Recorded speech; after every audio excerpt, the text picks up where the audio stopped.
Welcome to episode 145 of Drew Sports Crew here on this Sunday night. Myself, Drew Skyberg, bringing you yet another episode here in the Wisconsin sports world. And look, we're 8 days away from Christmas.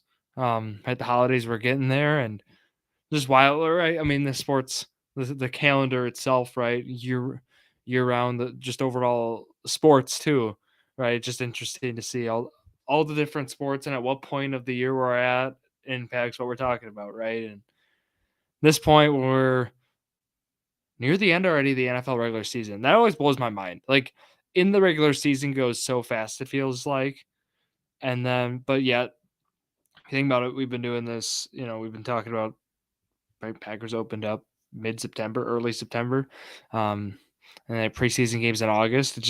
It's a longer season that feels like, but then hockey goes forever. It feels like October to like April, May, and it feels like it's just a long season.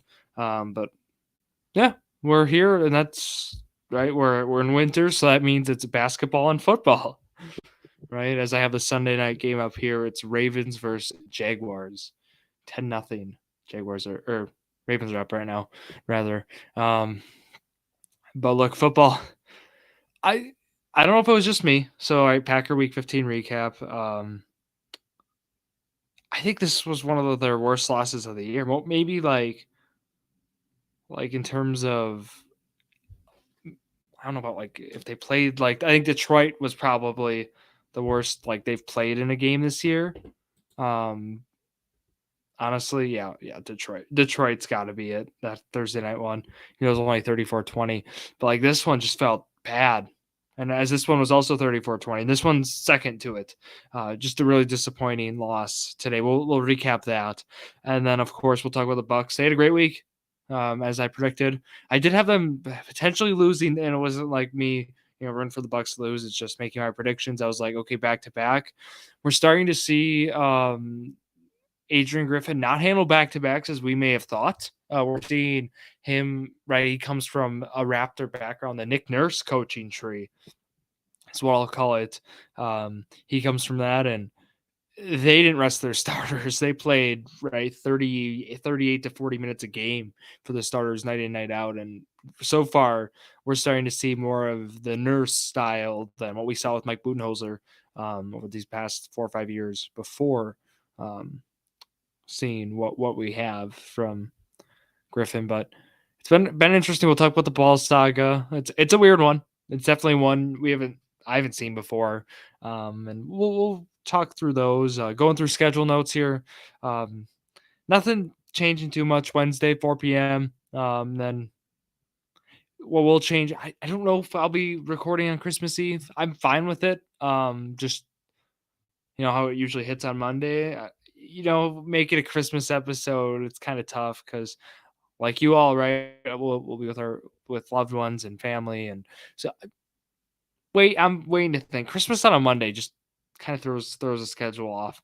I'm planning for Journey Million still on next Wednesday. I'll keep you all posted on that. But next week's is TBD. And the Wisconsin Sports Spotlight, it's not going away or anything. It wasn't just a one and done thing. It's just I'm noticing as I have with the College Athlete Spotlight as well. Like how it is where, right, we get to the holiday months and it's tough to get guests. Tough to find some time, especially on a weekend. Is when we want to do it when people have other things going on. So just as it was with the College Athlete Spotlight last year, where in December I really didn't have a whole lot of guests going on. The Wisconsin Sports Spotlight has been like that, but it's not going away after an episode. I do have plans and guests in mind, so just probably gonna wait until the new year, though. To start executing that, because as I said, the holidays, right? Christmas is on a Monday, just that time of year. So that's most of my announcements at Drew Sports Crew, Instagram, X, and TikTok. And then, of course, YouTube, Drew Sports Crew. The shorts handle is at Drew Sports Crew. So technically, you could use that one as well. And again, if you want to check out the shorts and TikTok and Reels, right? One a day challenge throughout the whole year. Only a few more days left here. But I am recapping NFL, like the week by week. Of course, our Bucks, Packer, Brewer content. Not a whole lot of Brewer content right now, but the Packers player of the game, right? Who was Dontavian Wicks today, and then the Bucks doing players of the week prediction challenge. So things like that. So go check that out if you haven't. If you're just checking out episodes, but um, keep those in mind. Let's go into it now. Packers.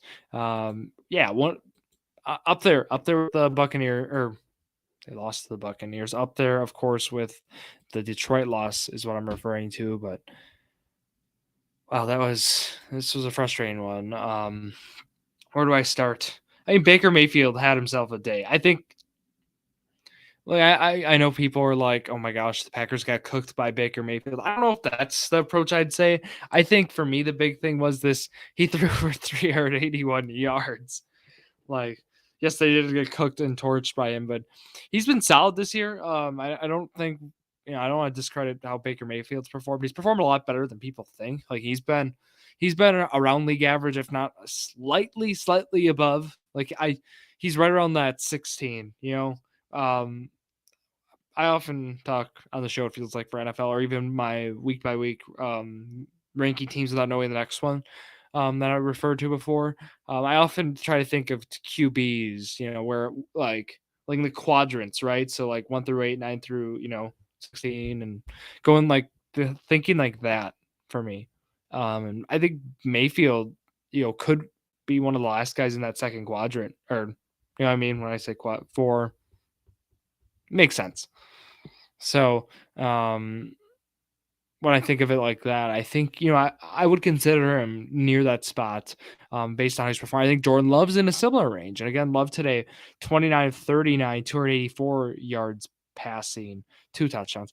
Love didn't play bad. No, I don't want to go there, but I don't think he played bad at all. But this is one where I click on Facebook and I see the top post, fire Joe Barry. Barry, this is Barry's time to go.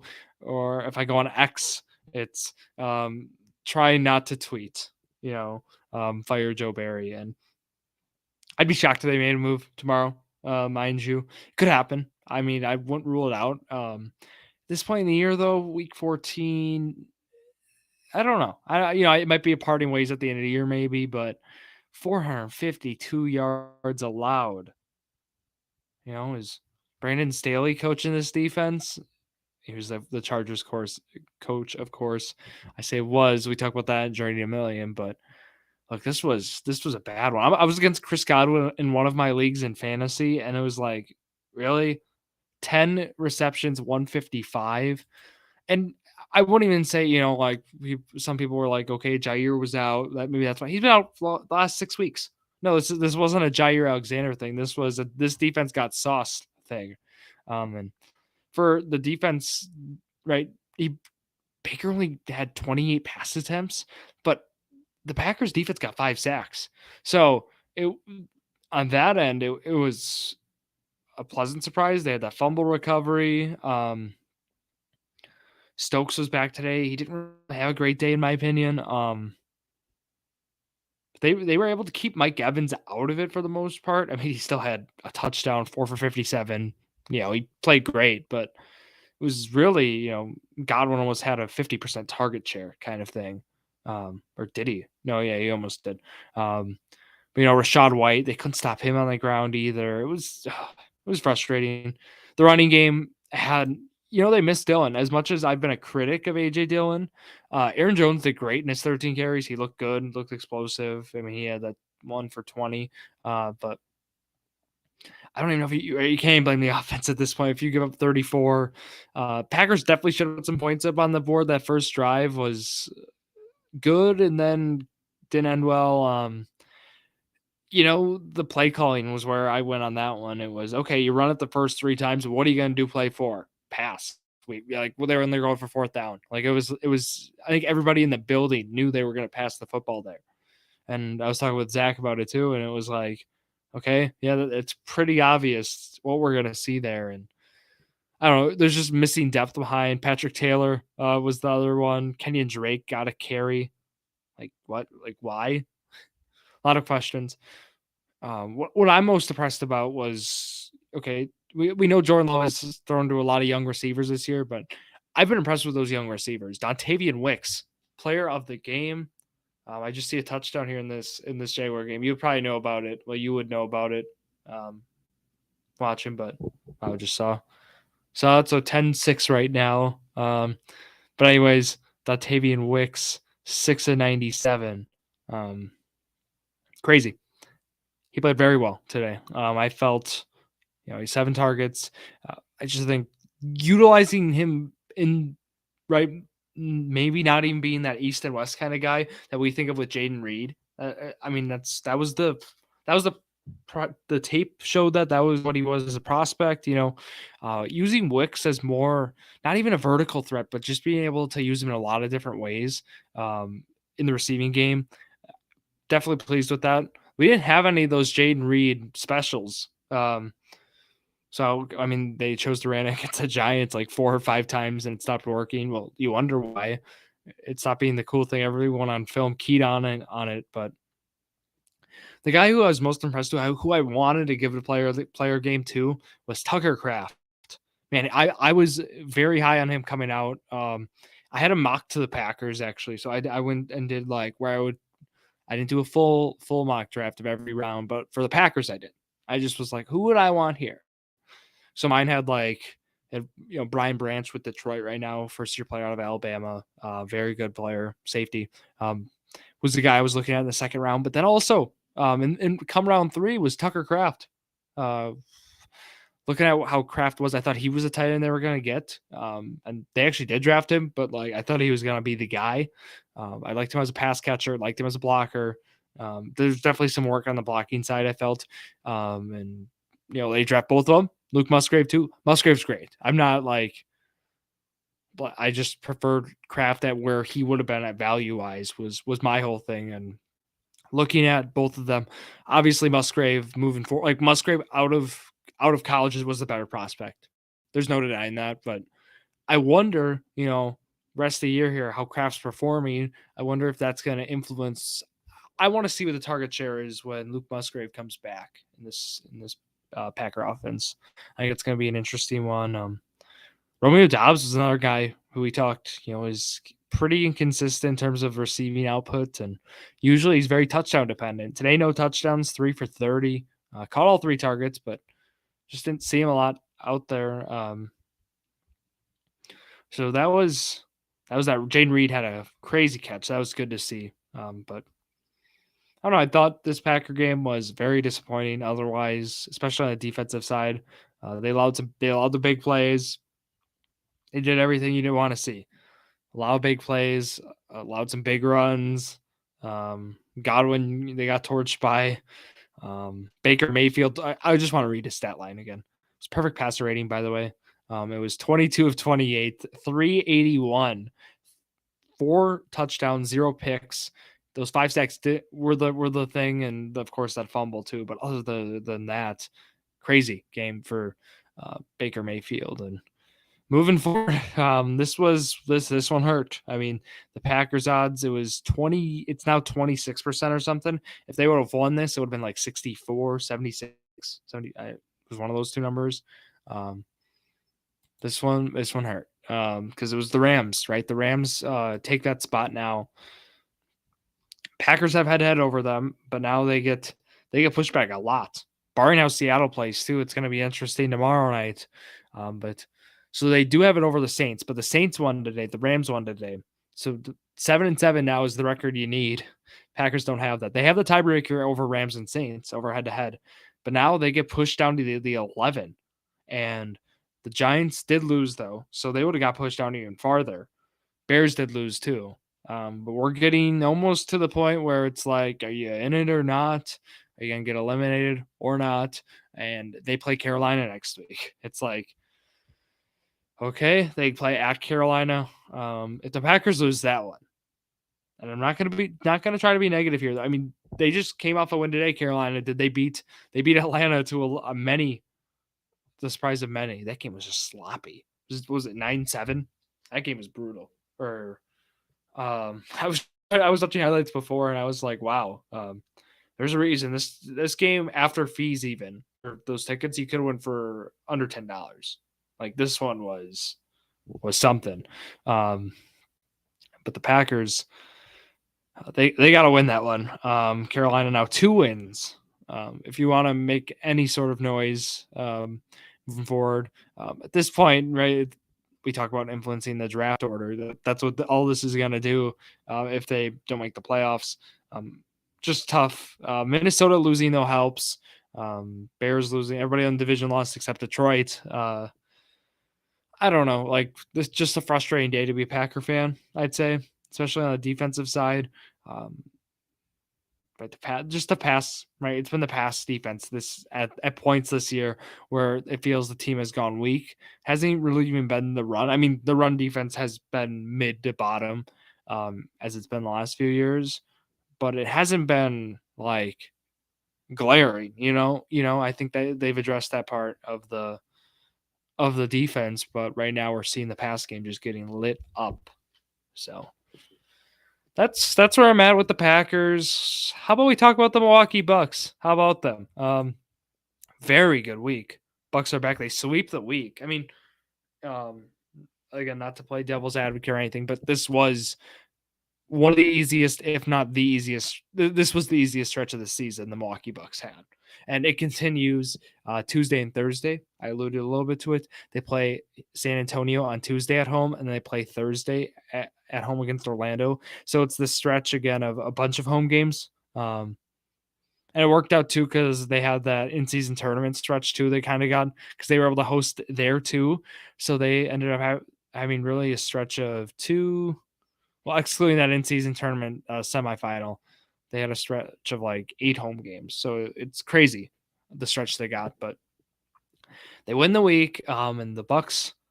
I want to preface Monday with right. The game goes in overtime again against Chicago. They blow another lead late. They did against Chicago the week before, right? They lose.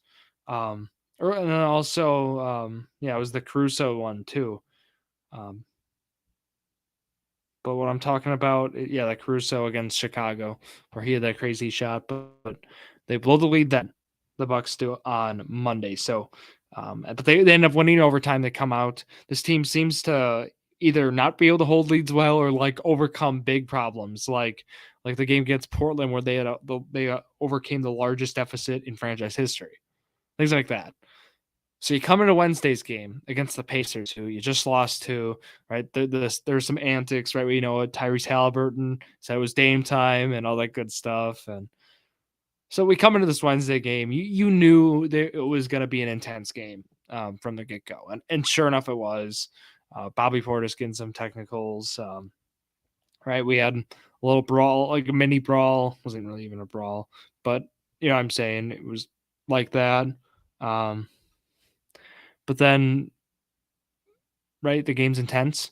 Giannis goes off, is what really happened in this one. But near the end of the game, right, Pacers waved the white flag, as they call it. Rick Carlisle, their coach, right, they took out their starters. So it was the last couple minutes. And then what happened was the Bucks kept their starters in. So seeing that happen definitely isn't a great. We know how that is. That's the classic. You see this in high school all the time. I think it's the one where I always think of where you see a team up by 30, or a team down by 30 rather takes other starters, puts in the guys, and usually right that indicates the other team to talk a whole time on doing.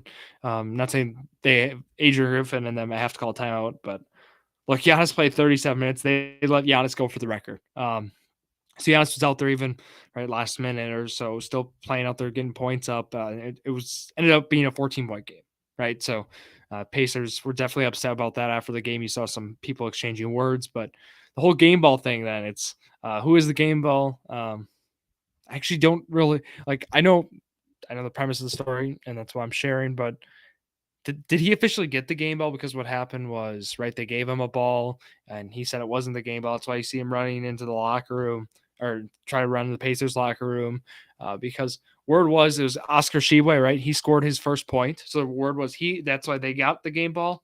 Try to give it to him, but Definitely seemed like some drama on the Pacers end and the Bucks end also. And Rick Carlisle said after that was a big misunderstanding is what I saw. So um, my point is I don't know if it's officially resolved on Giannis's end, but I think moving forward here, this is just going to be a game, uh, right, with the Pacers now that you just circle because there's been this drama and we got a little rivalry going in Division Two, and the Pacers been solid this year, but they're only a couple games over 500, so it's not like they've been this crazy good team. Uh, this game was crazy though in terms of the Pacers, like in terms of like pace, like both these teams put up shots. The Pacers put up 100 shots. Like that's insane to me. Bucks put up, of course, a great deal too. Giannis had 32 free throws in this one, 24-32. So his game was crazy. He only needed 28 shots, field goals to get to 64 points. Obviously, that excludes free throws, but he was crazy efficient, plus 29, plus 9, 4 steals, 1 block, 14 boards. It was just nuts how he played in this one. Like he just was scoring every possession, and it felt they were able to take advantage of a younger, more inexperienced Pacer team. But yeah, overall, this ball debacle, not sure exactly how people are feeling about it now. I felt like the media kind of like after it broke out, like it was crazy, like everybody was understanding it, but like everybody kept talking more about the ball part and not about like what actually happened. Like, right, we know that misunderstanding with Oscar Tshiebwe, like was it his or, and then that he didn't think it was the ball, but that's how it is. That was just a crazy game. Overall on Wednesday that was, and then these last two, well, Houston's game was close as I predicted. This Detroit game, man, I'm feeling for Detroit. This is rough. It was a blowout. It was their 23rd consecutive loss. I don't know what to say. Like it was 43-20 end of one. Like it was rough for Detroit. It's just been a rough season. It's got to be a rough season. Cade's played well defensively, kind of concerned with him, but otherwise, man, this team's rough. Depth bad. I don't know, like no, rough. Houston, this game was a good one too, and then just ejections there at the end too. But overall, this game, Dame time is how I would sum it up. Right, we saw Dame go off, had a double, 39 or sorry, my bad, 26 points. Or it's Giannis. It was 39. I was looking. Giannis's minutes matched Lillard's points. That's why I was confused because I'm like, I thought I read 39. Yeah, he put up 39-11, went nuts, 3 steals. It was the efficient Damian Lillard. We like this one. It was 11 for 19, 5 for 8 from 3. Made all the great shots, helped close out the game. Giannis played well, 26, 17. Did have 6 turnovers again. We talked about Giannis with the turnover bug. But Bobby Portis has played a lot better this past week. I don't know if that's helped with the whole situation. Also with Indiana Wednesday, but he's played a lot better. And going back even to the end season tournament, he was 5 for 7 tonight, 11 points, 6 boards. Played well offensively. But the Bucks ran pretty thin tonight. So Beauchamp played 13, Payne played 11, Conte played 17, and then just a few other minutes sprinkled in. Like it was pretty thin. Like starters played a lot. Giannis played 39. Middleton's even getting back up there with 29 minutes. Had 20 points tonight. Also played good. I don't know. It was just a good win for the Bucks against the Rockets, who they beat by 9. And the Rockets just had a balanced scoring attack. Like they had everybody in double digits basically, except Tate and Aaron Holiday. So that's how that was. I don't know. I was happy with the Bucks this week. How can you not be? They sweep it. What are they? Game back of they're game back of the 1 seed. Let me just double check this with all the tiebreakers. Game and a half back of the 1 seed. So they're 19-7. Celtics at 20-5. Celtics are still 14-0 at home. They are the only team undefeated at home. Just wanted to see. Bucks are 14-2 at home. So yeah, Bucks are right at the 2 spot. They're a half game up on Philly. They're 2.5 up on Orlando. That's what makes that one a little tougher because Orlando's played well this year. They do have the 4-21 Spurs again, so that's going to be a nice, hopefully, win for the Bucks. But they're slowly getting back into it now, winning 4 straight, looking well. So that's how it is. And I talked about the schedule this week for the Bucks. I can reiterate it, and I'll have a post up, of course, tomorrow of the Bucks prediction challenge. But San Antonio Tuesday, Orlando Thursday, the Knicks Saturday. So Knicks, they play the 23rd at New York, and then they play them again on Christmas Day next Monday, and that's on ESPN, 11 a.m. Just my take is Christmas basketball, NBA, like Christmas basketball is great. I know that NFL's doing their whole thing, doing football on. It's probably a good Journey to Million topic, but they're doing their football on Christmas Day. It's good. It's on Monday this year, right? So Sunday's right there, the Christmas Eve. Like, why don't we separate them? I'm fine. Like, I think NBA, like how they dominate Thanksgiving. When I say they, I'm talking about how the NFL does. Right, it was great. I think NBA should have Christmas. Right, I think NBA Christmas basketball is always fun. And then for me, it's New Year's Day. It's college sports. It's college football, college basketball. Always good games that day. And so that's my take on sports. What holidays they should have for what, baseball gets the 4th, baseball gets Labor Day, and of course the Memorial Day. So that's where I'm at. But otherwise, that's gonna wrap it up here for myself, Drew Skyberg. Have a great week, everybody. All right, we're getting to the holiday time. I'll see you all Wednesday at 4:00 with Jared and Zach for another episode of Journey to Million. But again, at Drew Sports Crew, Instagram, X, TikTok, Drew Sports Crew, YouTube, and Facebook. That's gonna wrap it up here again for myself, Drew Skyberg, on this Sunday night. Thank you all for listening to yet another episode of Drew Sports Crew, the perfect podcast for you.